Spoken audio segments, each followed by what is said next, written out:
Hello everyone, स्वागत है एक बार फिर से आपका उम्मीद जय चैनल पे। आज हम पीवाईक्यू रिवीजन सीरीज की कड़ी में लाए हैं रोटेशनल मोशन। अभी तक इस सीरीज में हम दो टॉपिक्स कर चुके हैं रोटेशन के, moment of inertia and angular momentum and its conservation. जिन लोगों ने ये प्रीवियस ईयर लेक्चर्स नहीं देखे हैं, राइट, वो फटाफट प्लेलिस्ट में जाके देख लें, और जिन लोगों ने देख लिए हैं वो पेन और नोटबुक उठा लें और मेरे साथ प्रैक्टिस करना स्टार्ट कर दें, राइट। रोलिंग मोशन आज हम करेंगे। जितने भी प्रीवियस ईयर क्वेश्चंस आए थे इंपॉर्टेंट, वो सब हम आज डिस्कस करने वाले हैं। तो स्टार्ट कर देते हैं, स्टार्ट करते हैं। ये रहा पहला सवाल आपकी स्क्रीन पे, इसको फटाफट पढ़ लो फिर इसको करेंगे। A solid sphere and a solid cylinder of identical radii approach and incline with the same linear velocity. Both roll without slipping all throughout. The two climb maximum heights of H sphere and H cylinder on the incline. Then the ratio निकालना है। तो basically एक बार sphere लिया, उसको हमने incline पे चढ़ाया, incline पे चढ़ने के लिए एक वेलोसिटी दे दी तो वो कुछ हाइट पे चलेगा। फिर हमने सिलेंडर लिया, उसको कुछ वेलोसिटी दी और उससे वो कुछ हाइट पे चला गया, वो एक हाइट हो गई, राइट। उन दोनों हाइट्स का हमें क्या निकालना है? रेशियो निकालना है, राइट। तो क्वेश्चन आई होप क्लियर है। और यहाँ पे जो रोलिंग है वो कैसी है?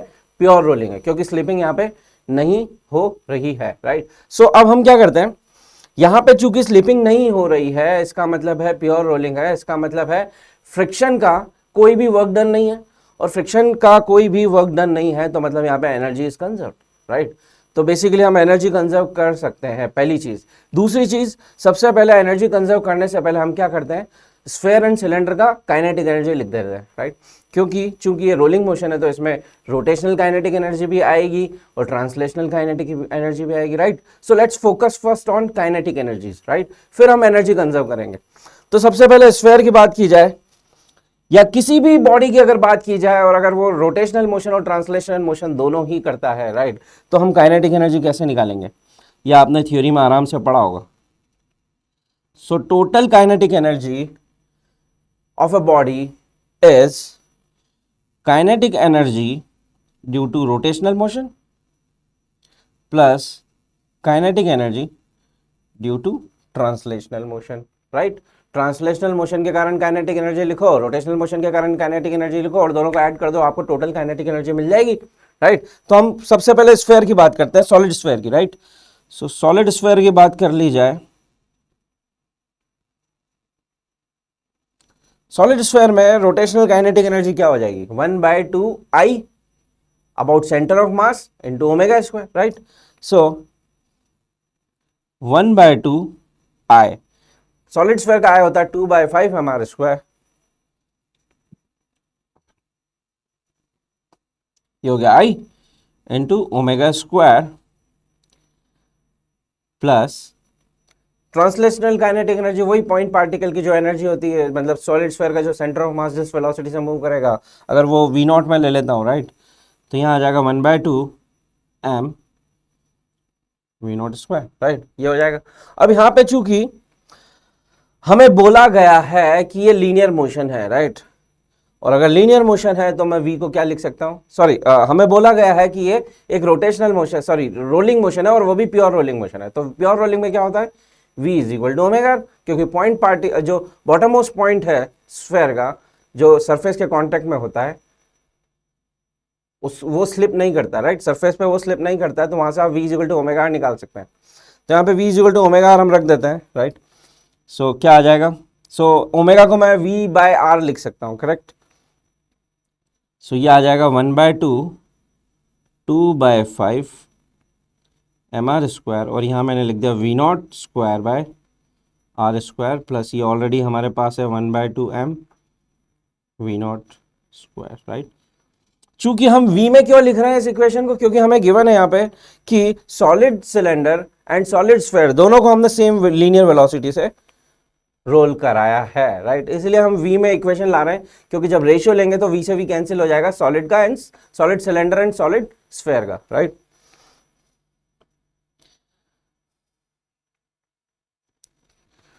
तो ये आ जाएगा आपका 2 से 2 गया, R स्क्वायर से R स्क्वायर गया, mr square m R square by 5, यहाँ पे ये आ गया। आर स्क्वायर तो चला जाएगा, M we not square, right. ये हो गया, ये हो गया, हाँ, m we not square by 5 plus M we not square by 2, that's it. अरे बाबा, तो यहाँ पे आपका जो सॉलिड स्फेयर का आ जाएगा 5 6 7, so 7 m we not square by 5 plus 2 7, 5 2 जा 10, राइट। ये आपका सॉलिड स्फेयर का क्या आ गया, kinetic energy total, right. Similarly हम सिलेंडर की बात कर लेते हैं। सिलेंडर की बात हम इधर कर लेते हैं साइड में।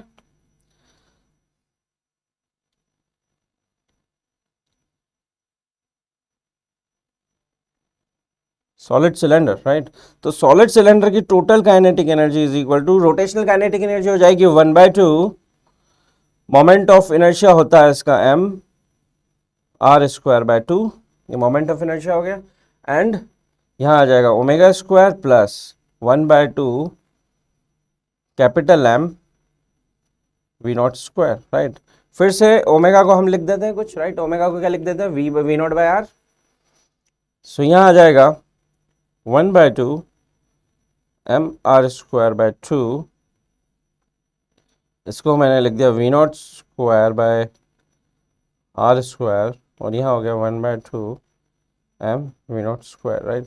सो यहाँ से 2 2 जा 4, आर स्क्वायर से आर स्क्वायर कैंसिल, तो यहाँ आ जाएगा M we not square by 4 plus M we not square by 2।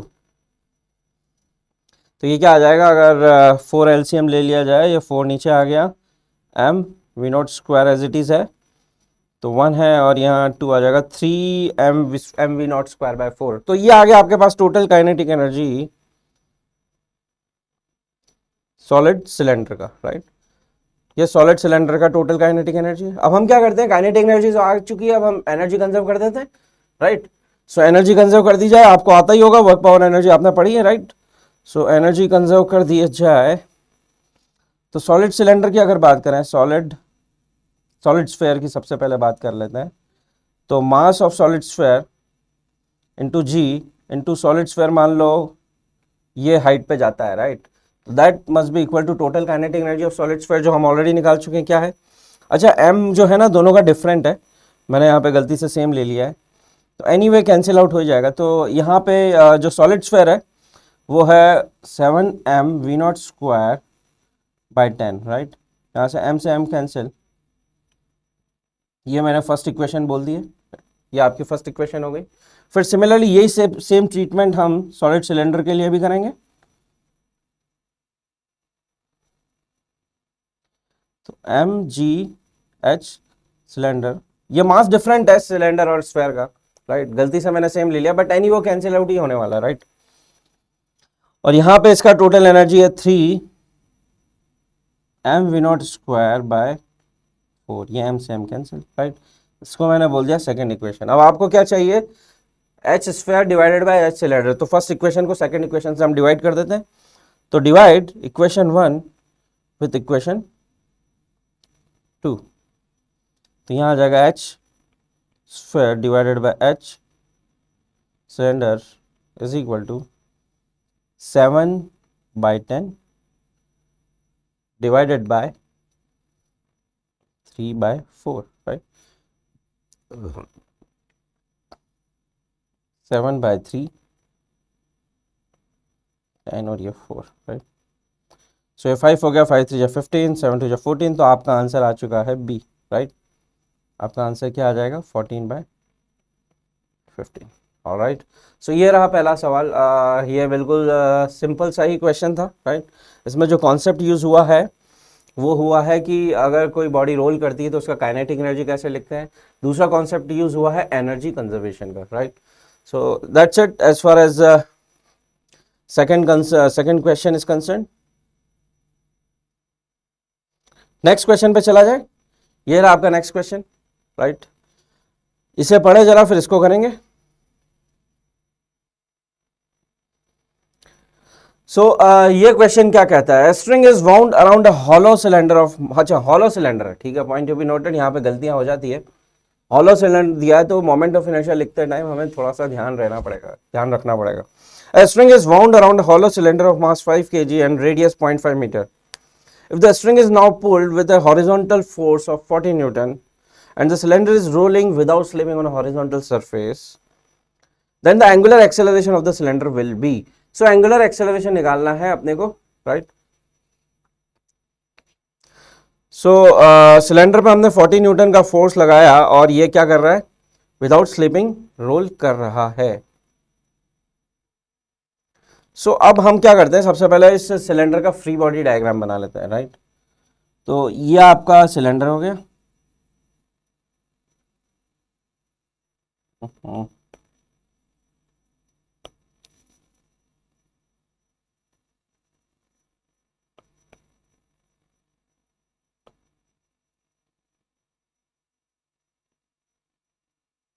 बिल्कुल परफेक्ट। एक फोर्स हमने यहाँ लगाया है 40 न्यूटन का, राइट। तो हॉरिजॉन्टल में अगर फोर्सेस की बात करें और यहाँ पे जो सिलेंडर है रोल कर रहा है विदाउट स्लिपिंग, राइट, तो सबसे पहले तो आपको ये चेक लगाना पड़ेगा कि क्या यहाँ पे फ्रिक्शन लग रहा है, राइट।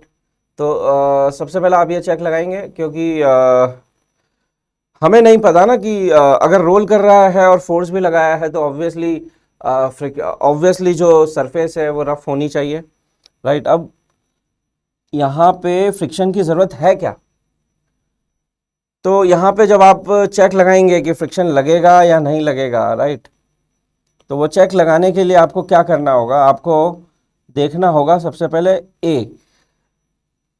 इस सेंटर का जो एक्सेलरेशन है, राइट, अगर वो देखता हूँ, जैसे ही मैंने फोर्स लगाया, right, point to be noted, जैसे ही मैंने फोर्स लगाया, देखो इवेंट्स क्या होंगे, सबसे मैंने F is equal to 40 newton लगाया और 40 न्यूटन लगाते से ही जो बॉडी है उसको उसके सेंटर ऑफ मास को एक्सेलरेशन भी मिला, प्लस उस बॉडी को अबाउट सेंटर ऑफ मास एक अल्फा भी मिल जाएगा, राइट। तो जो सिलेंडर है ना वो लीनियरली मूव भी करेगा, ट्रांसलेट भी करेगा और रोटेट भी करेगा, राइट। तो अब जो बॉटम मोस्ट पॉइंट है ना उसका क्या होगा, बॉटम मोस्ट पॉइंट अगर जैसे मैंने 40 न्यूटन का फोर्स लगाया, अगर बॉटम मोस्ट पॉइंट पीछे की तरफ स्लाइड होता है, स्लिप होता है, तो फ्रिक्शन आगे लग जाएगा, और जैसे मैंने फोर्स लगाया बॉटम मोस्ट पॉइंट अगर फॉरवर्ड स्लिपिंग करता है तो फ्रिक्शन पीछे लग जाएगा, और जैसे मैंने फोर्स लगाया और बॉटम मोस्ट पॉइंट की कोई टेंडेंसी नहीं है स्लिप करने की तो फ्रिक्शन ही नहीं लगेगा, राइट। तो ये आपको चेक लगाना पड़ेगा कि फ्रिक्शन लगेगा या नहीं लगेगा, और लगेगा तो किस डायरेक्शन में लगेगा, क्योंकि इस क्वेश्चन में तो गिवन नहीं है, राइट। तो फ्रिक्शन कैसे पता चलेगा, तो हम क्या करते हैं, सबसे पहले जैसे ही मैंने फोर्स लगाया तो सेंटर ऑफ मास का जो एक्सेलरेशन आएगा वो क्या आ जाएगा, तो सेंटर ऑफ मास का जो एक्सेलरेशन आ जाएगा वो आ जाएगा F divided by m, right. ये सेंटर ऑफ मास का क्या है, एक्सेलरेशन है। और जैसे मैंने फोर्स लगाया तो इस सिलेंडर के पास एक अल्फा भी आ जाएगा, और वो अल्फा हम कैसे निकालते हैं, F into r divided by I, right, ऐसे निकलेगा। तो यहाँ पे आई हम रख देते हैं, तो F इंटू आर, और सिलेंडर का आई होता है एम आर स्क्वायर, राइट, होलो है इसलिए एम आर स्क्वायर सिंपली। तो यहां पे देखा जाए तो आर अल्फा आ जाएगा आपका F बाय एम। तो आप देखो फर्स्ट और सेकंड इक्वेशन से आपको साफ साफ दिखाई दे रहा है कि जैसे ही मैंने F is equal to 40 newton लगाया वैसे ही सिलेंडर के सेंटर ऑफ मास की जो एक्सेलरेशन हो गई वो हो गई F बाय एम, और सिलेंडर को एक एंगुलर एक्सेलरेशन भी मिलेगा जिसके कारण अल्फा आर की वैल्यू आएगी F बाय एम। तो ACM और अल्फा आर सेम है, तो इसका मतलब है सिलेंडर का जो बॉटम मोस्ट पॉइंट है जो सरफेस के कांटेक्ट में है उसकी कोई टेंडेंसी नहीं है स्लिप करने की, और अगर उसकी कोई टेंडेंसी नहीं है तो फ्रिक्शन लगेगा ही नहीं, राइट, क्योंकि जब टेंडेंसी होगी तभी तो फ्रिक्शन लगता है। तो यहाँ पे इस केस में जब आप फ्री बॉडी डायग्राम बनाएंगे हॉलो सिलेंडर का तो उसमें फ्रिक्शन नहीं लेना है, क्योंकि फ्रिक्शन लगाने की जरूरत ही नहीं है, बॉटम मोस्ट पॉइंट की कोई टेंडेंसी नहीं है स्लिप होने की, तो फ्रिक्शन भी नहीं लगेगा, राइट। तो ये हो गया, राइट। तो हम इस क्वेश्चन को सॉल्व कर लेते हैं, यहाँ पे हमने फ्रिक्शन को डिस्कस कर लिया है, राइट। तो सबसे पहला सवाल हमें अल्फा निकालना है, तो अल्फा निकालने के लिए हम क्या करेंगे, फोर्स का टॉर्क निकाल लेते हैं। तो फोर्स का टॉर्क हो जाएगा F into r is equal to I alpha, right, ये हो गया। और अल्फा निकालना है तो F इंटू आर को हमने डिवाइड कर दिया आई से। अब वैल्यूज डाल देते हैं। फोर्स की वैल्यू अपने को गिवन है 40, रेडियस हमें गिवन है क्या, यस गिवन है 0.5, एंड मोमेंट ऑफ इनर्शिया अभी हमने जस्ट देखा m r square, right, m हो गया 5 और आर स्क्वायर हो गया 0.5 का होल स्क्वायर। आई थिंक सब कुछ डाल दिया है हमने, 5 into m r square, right, तो ये हो जाएगा 20, नीचे हो गया 1/4, 5/4, ऊपर गया तो ये आपका आ जाएगा 16 रेडियन पर सेकेंड स्क्वायर, राइट। तो आपका सेकंड क्वेश्चन भी हो चुका है और उसका आंसर क्या है, बी। तो यहाँ पे जो ट्रिकी पार्ट था इस क्वेश्चन का, अगर ट्रिकी पार्ट देखें तो ट्रिकी पार्ट यही था कि सबसे पहले आपको ये देखना था कि फ्रिक्शन लगेगा क्या, और फ्रिक्शन अगर लगेगा तो डायरेक्शन क्या है। तो हमने चेक लगाया तो पहली बात हमें समझ में आई कि बॉटम, जैसे ही हम फोर्स लगाते हैं 40 न्यूटन, तो बॉटम मोस्ट पॉइंट की तो कोई टेंडेंसी नहीं है मूव करने की। जब टेंडेंसी नहीं है तो फ्रिक्शन लगेगा ही नहीं, तो केवल एक इकलौता फोर्स 40 न्यूटन लगेगा हॉरिजॉन्टल में। तो उसके कारण फिर हमने क्या किया, टॉर्क निकाला और अल्फा निकाल लिया, राइट। तो that's it as far as this question is concern. Next question पे चला जाए। ये रहा आपकी स्क्रीन पे नेक्स्ट क्वेश्चन, राइट। इसको पढ़ो जरा, फिर इसको किया जाए।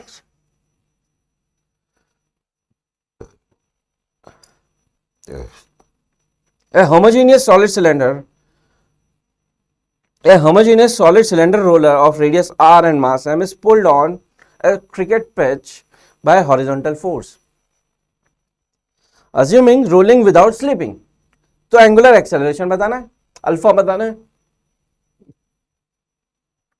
तो फिर से क्या करेंगे हम, ये क्या है, सॉलिड सिलेंडर है, राइट। तो फिर से हम एक डायग्राम बनाते हैं। ये मेरा हो गया सॉलिड सिलेंडर, राइट। अब आपने क्रिकेट अगर देखा हो तो एक इनिंग जब हो जाती है तो उसके बीच में थोड़ा सा रोलर चलाते हैं जिससे कि पिच फ्लैट हो जाए, राइट। तो वो रोलर जब चलता है तो रोलर के जो व्हील्स होते हैं वो सिलेंड्रिकल होते हैं, सॉलिड सिलेंडर होते हैं, और उसको रोलर मूव कराता है अलॉन्ग दी पिच, राइट। तो यहाँ पे जो रोलर है ना, उसको भी पिच पे रोल कराया जा रहा है विथ हॉरिजॉन्टल फोर्स। तो ये रहा आपका हॉरिजॉन्टल फोर्स जो सेंटर से पास होगा। ये फोर्स लगा के इस रोलर को क्या कराया जा रहा है, रोल कराया जा रहा है, ठीक है। तो अब यहां पे फ्रिक्शन लगेगा क्या, ऑब्वियसली लगेगा, क्योंकि यहां पे अगर आप नोट करेंगे तो जो फोर्स लग रहा है वो सेंटर से पास हो रहा है। तो अगर फोर्स सेंटर से पास हो रहा है तो वो फोर्स सिलेंडर को केवल सिलेंडर को केवल एक्सेलरेशन देगा, लीनियर एक्सेलरेशन देगा। यहां पे कोई अल्फा नहीं आएगा, राइट, क्योंकि टॉर्क तो जीरो है। इनिशियली जैसे ही मैंने फोर्स लगाया वैसे ही सबसे पहले सिलेंडर को एक्सेलरेशन मिलेगा, तो उसके कारण उसका जो बॉटम मोस्ट पॉइंट है वो आगे की तरफ स्लिप होगा, क्योंकि अल्फा तो मिल नहीं पाएगा। और जैसे ही वो आगे की तरफ स्लिप होगा फ्रिक्शन पीछे लगेगा और अल्फा भी मिल जाएगा फाइनली, इवेंचुअली, राइट। तो यहाँ पे जो फ्रिक्शन है वो कहाँ लगेगा, पीछे की तरफ लगेगा। ऑल राइट, आई होप आपको फ्रिक्शन का समझ में आ गया होगा कि फ्रिक्शन क्यों लगेगा और किस डायरेक्शन में लगेगा, राइट। ये फ्रिक्शन हो गया। अब हम क्या करते हैं, इक्वेशंस लिख लेते हैं। एक बार लीनियर इक्वेशन लिखते हैं, न्यूटन का हम सेकंड लॉ लगाते हैं फॉर लीनियर मोशन। तो आपका सीधे सीधे क्या आ जाएगा, F minus small F is equal to m into ACM। Let's ACM is the acceleration of centre of mass, right. ये मेरी पहली इक्वेशन हो गई। अब हम क्या करते हैं, न्यूटन का सेकंड लॉ लगाते हैं फॉर रोटेशनल मोशन। तो रोटेशनल मोशन में अगर सेंटर ऑफ मास के अबाउट लगाएंगे तो केवल फ्रिक्शन का टॉर्क आएगा। तो F into r is equal to I into alpha, right. तो F इंटू आर, आई क्या है, सॉलिड सिलेंडर है, तो एम आर स्क्वायर बाय 2 उसका मोमेंट ऑफ इनर्शिया हो जाएगा। तो m r square by 2 into alpha, right. और चूंकि यहां पे गिवन है कि ये रोल कर रहा है विदाउट स्लिपिंग, तो प्योर रोलिंग है, प्योर रोलिंग का केस है, तो मतलब अपने पास एक और इक्वेशन आ गई, कौन सी, ACM is equal to alpha r. अब चूंकि अपने को अल्फा निकालना है तो हम क्या करते हैं, ACM को एलिमिनेट कर देते हैं। तो इक्वेशन 1 में जो ACM लिखा है ना, उसको हम क्या लिख सकते हैं, alpha by r, right. So इस इक्वेशन को हम ये लिख देते हैं, capital F minus small f is equal to m into ACM को मैंने लिख दिया अल्फा इंटू आर, राइट। ये मेरी फोर्थ इक्वेशन बन गई। अब देखो फोर्थ इक्वेशन और सेकंड इक्वेशन से क्या करो आप, सेकंड इक्वेशन से फ्रिक्शन निकालो इन टर्म्स ऑफ आर और उसको पुट कर दो इक्वेशन नंबर 4 में, राइट। यहां से आप फ्रिक्शन निकालो इन टर्म्स ऑफ अल्फा और उसको पुट कर दो यहाँ पे, सीधे सीधे अल्फा आ जाएगा। तो देखो F माइनस ये फ्रिक्शन यहाँ पे R से R गया है, तो m r alpha by 2 is equal to m alpha r, right. So alpha यहाँ से आ जाएगा एफ डिवाइडेड बाय, ये इधर गया 3/2, तो 2 ऊपर आ गया, 3 नीचे आ गया, राइट।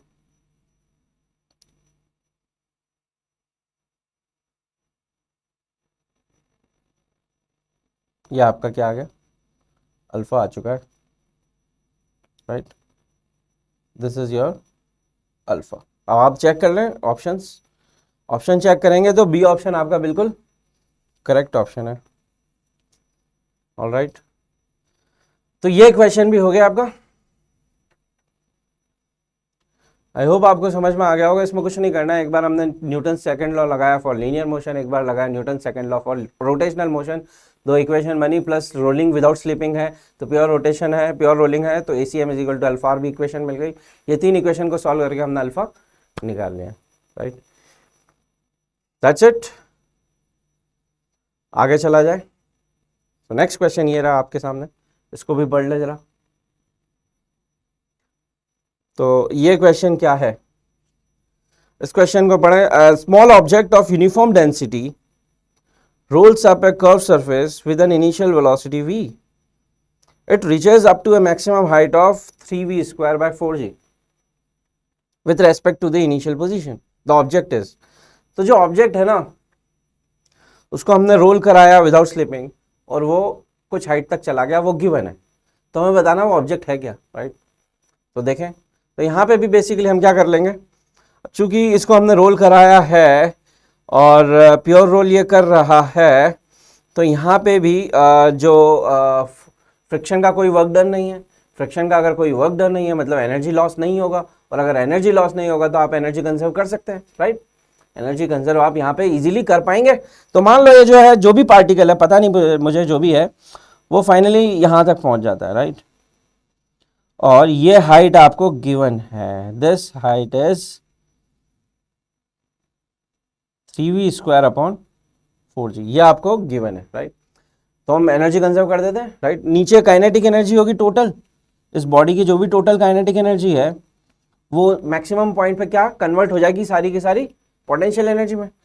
तो ये पोटेंशियल एनर्जी हो गई mgh, राइट। और अब काइनेटिक एनर्जी कैसे लिखेंगे, तो मैंने ऑलरेडी बताया, जब भी कोई बॉडी रोल करती है तो उसके पास रोटेशनल काइनेटिक एनर्जी भी होगी, ट्रांसलेशनल काइनेटिक एनर्जी भी होगी, राइट। सो लिखते जाते हैं। सो रोटेशनल काइनेटिक एनर्जी को हम कैसे लिखते हैं, 1/2 I omega square, plus translational kinetic energy को हम लिख देंगे 1/2 m v स्क्वायर। ये हो गई total kinetic energy of body is equal to mg, और h आपको गिवन है 3v square by 4g, right. ये हो गया। अब देखो यहाँ पे अपने को ऑलरेडी गिवन है कि, गिवन तो नहीं है, लिखा है रोल कर रहा है, roll up, rolls up this surface, right. तो प्योर रोलिंग का केस है तो ओमेगा को हम v/r लिख सकते हैं, राइट। तो ओमेगा को मैंने v/r लिख दिया, तो यहाँ आ गया 1/2 I v/r का whole square plus 1/2 m v square is equal to 3mg v square upon 4g। तो g से g तो कैंसिल, राइट। अब यहाँ पे अपने को आई निकालना है, क्योंकि आई जैसे ही आएगा हमें पता चल जाएगा बॉडी कौन सी, राइट। आई के फॉर्मूले हमें सबके पता है, तो यहाँ पे आई निकालने जरा। देखो 2 से 2 गया, वी स्क्वायर से वी स्क्वायर, वी स्क्वायर से वी स्क्वायर उड़ गया है, राइट, लेफ्ट एंड राइट में, लेफ्ट और राइट में मास भी चला गया, मास नहीं जाएगा, सॉरी मास नहीं जाएगा, और ये 2 से 2 ये भी चला गया। तो बेसिकली हो क्या गया, सो यहाँ आ गया I plus I by R square plus यहाँ आ जाएगा m इज इक्वल टू, यहाँ आ जाएगा 3/4 m। आई थिंक यही रहेगा, सब कुछ कैंसिल हो चुका है। तो इसको अगर सॉल्व करें तो आई आपके पास आ जाता है, आप देख पा रहे हैं, ठीक है। आई आपके पास आ जाएगा, अच्छा ये 2 हो जाएगा ना, कैंसिल हो गया, ये 2 हो जाएगा, दिस इज 2, राइट। सो यहाँ पे इसको इधर ले गए तो 3/2 1/2, राइट। सो ये आ गया आपका mr स्क्वायर बाय 2। अब आपको पता है कि mr स्क्वायर बाय 2 किसका होता है, मोमेंट ऑफ इनर्शिया, एक तो डिस्क का होता है, राइट, और एक सॉलिड सिलेंडर का होता है। तो यहाँ पे ऑप्शंस देख लेते हैं। तो ऑप्शन में सॉलिड सिलेंडर तो है ही नहीं, तो ऑप्शन एक ही बचा है, केवल डिस्क, राइट। तो डिस्क आपका बिल्कुल करेक्ट ऑप्शन है। Alright, so that's it as far as this question is concern. Next question पे चला जाए। तो नेक्स्ट क्वेश्चन ये रहा आप लोगों की स्क्रीन पे। सो इस क्वेश्चन को पढ़े जरा। अ डेस्क, एक बार पढ़ो जरा फिर करेंगे इसको। A disc is rolling without slipping on a horizontal surface. C is its center, Q and P are 2 points equidistant from C. Let VP, VQ and VC be the magnitudes of velocity of point P, Q and C respectively. Then हमें बताना है किस point की velocity क्या होगी, मतलब कौन सी velocity कितनी, इन तीनों पॉइंट्स में किस पॉइंट की वेलोसिटी ज़्यादा होगी, किसकी कम होगी, राइट। ये सब अपने को डिस्कस करना है। तो इसको कैसे किया जाए, इसको कैसे किया जाए। देखो यहाँ पे सबसे पहली चीज, इसको बहुत तरीके से किया जा सकता है, बट जो सिंपलेस्ट तरीका जो मुझे दिखाई देता है, राइट, वो ये है, हम इंस्टेंटेनियस एक्सिस ऑफ रोटेशन का फंडा लगाते हैं। इंस्टेंटेनियस एक्सिस ऑफ रोटेशन जब आपने पढ़ा होगा तो उसका मतलब ये होता है कि जिस भी इंस्टेंट पे देखें, उस इंस्टेंट पे जो भी पॉइंट है जिसकी वेलोसिटी जीरो है, उस पॉइंट को हम मान सकते हैं इंस्टेंटेनियस एक्सिस ऑफ रोटेशन, या यूं कहें उस पॉइंट से पास होती हुई जो एक्सिस है उसे हम मान सकते हैं इंस्टेंटेनियस एक्सिस ऑफ रोटेशन। और उस इंस्टेंटेनियस एक्सिस ऑफ रोटेशन के अबाउट हम अज्यूम कर सकते हैं पार्टिकल प्योर रोटेशन कर रहा है या बॉडी प्योर रोटेशन कर रही है, यह आपने पढ़ा होगा, राइट। सो यहां पे अगर मुझे instantaneous axis of rotation find करनी है, राइट, तो मुझे सबसे पहले वो पॉइंट फाइंड करना पड़ेगा जो इस पर्टिकुलर इंस्टेंट पे रेस्ट पे है, जिसकी वेलोसिटी जीरो है। तो आप क्या कोई पॉइंट बता पाएंगे जिसकी वेलोसिटी जीरो है? डेफिनेटली ये प्योर रोलिंग का केस है, तो बॉटम मोस्ट पॉइंट जो है इस पर्टिकुलर इंस्टेंट पे, बॉटम मोस्ट पॉइंट जो कि सरफेस के कांटेक्ट में है, वो रेस्ट पे होगा। तो यहां पे हमें क्या मिल गया, हमें वो पॉइंट मिल गया जिसकी वेलोसिटी जीरो है, ये वो पॉइंट है, राइट। तो an axis passing through this point will be your instantaneous axis of rotation, right. और इस इंस्टेंटेनियस एक्सिस ऑफ रोटेशन के अबाउट, इसको मैं पॉइंट ओ बोल देता हूं, इसके अबाउट ये जो बॉडी है वो क्या करेगी, प्योर रोटेशन करेगी, राइट। और अगर प्योर रोटेशन करेगी तो P पॉइंट की वेलोसिटी, C पॉइंट की वेलोसिटी और Q पॉइंट की वेलोसिटी मैं कैसे निकालूंगा, V is equal to omega r लगा के, राइट। लेट सपोज ये ओमेगा से रोटेट करता है इस इंस्टेंट पे O पॉइंट के अबाउट, राइट। तो वेलोसिटी ऑफ P अगर मुझे लिखना है तो सीधे सीधे मैं क्या लिख दूंगा, V is equal to omega r. So omega into distance OP, right, O to P, O से लेके P की जो डिस्टेंस है वो आ जाएगी यहाँ पे, और सीधे सीधे आपको क्या मिल गया, VP मिल गया। फिर मुझे C लिखना है तो VC is omega into O से लेके C की डिस्टेंस, सीधे सीधे लिख दूंगा मैं, ओमेगा तो सबके लिए सेम है। फिर Q की वेलोसिटी लिखना है, Q की स्पीड लिखना है, तो वो हो जाएगी O इंटू OQ, राइट। ये हो गया। अब हमें देखना कौन सी स्पीड ज्यादा है कौन सी स्पीड कम है। तो सिंपली इस तीनों में ओमेगा तो सेम है, तो क्या चेक करना है अपने को, OP, OC and OQ, right. तो देखें यहाँ पे अगर डायग्राम पे फोकस करें तो OQ सबसे ज्यादा है, राइट।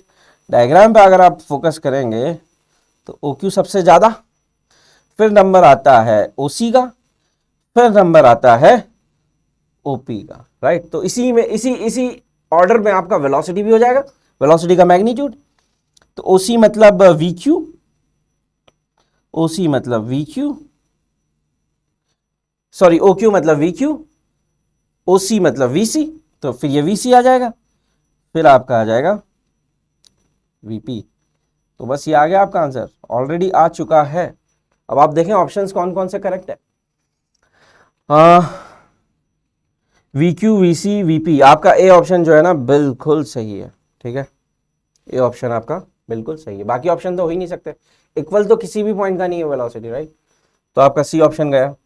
अब ए ऑप्शन है तो बी ऑप्शन नहीं हो सकता और डी ऑप्शन भी नहीं हो सकता, तो ए ऑप्शन आपका बिल्कुल करेक्ट ऑप्शन है। ऑलराइट, सो ये रहा आपका सवाल। आई होप आपको समझ में आएगा, लॉजिक समझ में आएगा, लॉजिक मैंने क्या लगाया, राइट। इसके और भी मल्टीपल तरीके हैं करने के, राइट, बट ये सबसे सिंपलेस्ट और फास्टेस्ट तरीका है जिससे आपको इजीली पता चल जाएगा किसकी स्पीड सबसे ज़्यादा है, किस पॉइंट की स्पीड सबसे ज़्यादा है। ऑलराइट, नेक्स्ट क्वेश्चन पे चला जाए। सो नेक्स्ट क्वेश्चन ये रहा आप लोगों की स्क्रीन पे।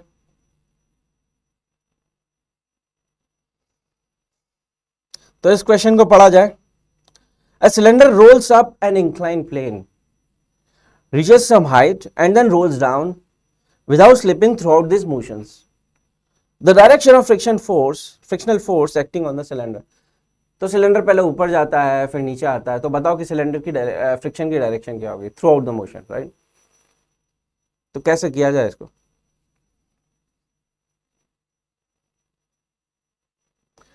यहाँ पे जो सबसे बेसिक चीज़ है ना वो ये है कि एक बार मैं एक फ्री बॉडी डायग्राम बनाता हूँ। फ्री बॉडी डायग्राम में एक आइडिया लग जाएगा अपने को कि क्या होना चाहिए, राइट। तो अभी मैं ये डिस्कस नहीं करूंगा कि सिलेंडर नीचे जा रहा है ऊपर जा रहा है, सिंपली मैं एक फ्री बॉडी डायग्राम बना रहा हूँ, राइट। वो जैसे ही मैं बनाऊंगा ना आपको बिल्कुल आइडिया लग जाएगा। ये एक इंक्लाइन प्लेन है, ठीक है, इस पे मैंने सिलेंडर बना दिया है। ये आपका क्या हो गया? सिलेंडर हो गया, राइट। ये सिलेंडर है। अब इसका मैं फ्री बॉडी डायग्राम बनाता हूं। तो सबसे पहले जो दिमाग में आती है बात वो आती है mg के कंपोनेंट। mg का कंपोनेंट एक इधर लगेगा जिसे हम बोलते हैं mg साइन थीटा, राइट। अगर ये एंगल थीटा है तो और इसे हम बोलते हैं mg कॉस थीटा, राइट। तो यहाँ पे अगर मैंने सिलेंडर को जैसे यहाँ पे रिलीज किया, ऐसे सोचो सिलेंडर को मैंने यहाँ रिलीज किया, अब सिलेंडर ऊपर जाए या नीचे जाए, ये जो mg साइन थीटा है जो कि सेंटर से लग रहा है वो हमेशा नीचे की तरफ लगेगा, राइट। अब ये बताओ कि जो mg साइन थीटा है ये क्या कभी अल्फा क्रिएट करेगा क्या? ये क्या कभी टॉर्क लगाएगा अबाउट सेंटर? नहीं लगाएगा, राइट। mg साइन थीटा केवल लीनियर मोशन देगा, लीनियर एक्सेलरेशन क्रिएट करेगा, राइट। तो इसका मतलब है जो बॉटम मोस्ट पॉइंट है ना उसकी टेंडेंसी हमेशा, बॉटम मोस्ट पॉइंट की टेंडेंसी हमेशा किधर स्लिप होने की रहेगी? Because of mg sine theta bottom most point की टेंडेंसी हमेशा स्लिप होने की रहेगी नीचे की तरफ, राइट, डाउनवर्ड।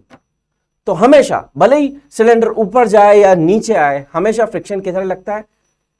जिस डायरेक्शन में टेंडेंसी है पॉइंट की उसके अपोजिट लगेगा। तो बॉटम मोस्ट पॉइंट की टेंडेंसी हमेशा नीचे अलोंग द इंक्लाइन नीचे की तरफ आने की रहेगी because of mg sine theta. तो इसको थ्रू आउट द मोशन जो फ्रिक्शन लगेगा वो हमेशा ऊपर की तरफ लगेगा, राइट। ये हो गया। सो फ्रिक्शन फोर्स हमेशा upward along the incline upward की तरफ ही लगने वाला है, भले ही सिलेंडर ऊपर जाए या नीचे आए, राइट। तो यहाँ पे क्या ऑप्शन हो जाएगा देखो, up the incline while descending and down the incline while descending. ये गलत हो गया। Up the incline while ascending as well as descending. Up the incline friction क्या होगा? Up the incline while ascending as well as descending. तो मतलब B option आपका बिल्कुल करेक्ट है, ऑलराइट। तो ये सोचना था आपका। तो ये आपका रोलिंग मोशन के हमने कुछ इंपॉर्टेंट क्वेश्चंस किए हैं। नेक्स्ट क्लास में फिर से हम रोलिंग मोशन के कुछ और इंपॉर्टेंट क्वेश्चंस लेके आएंगे प्रीवियस ईयर के, राइट। आई होप आपको मजा आया होगा, राइट। सारे क्वेश्चंस कॉन्सेप्चुअल थे और हर क्वेश्चन में आपको कुछ ना कुछ सीखने को मिला होगा, राइट। सो इसी के साथ यहीं पे एंड करते हैं। अगर आपको वीडियो अच्छा लगा, लेक्चर अच्छा लगा तो लाइक करें, सब्सक्राइब भी कर लें अगर सब्सक्राइब नहीं किया है, अपने दोस्तों के साथ शेयर भी कर सकते हैं, और अगर कुछ डाउट है तो कमेंट बॉक्स में आप लिख के पूछ सकते हैं। ऑलराइट, सो बाय बाय।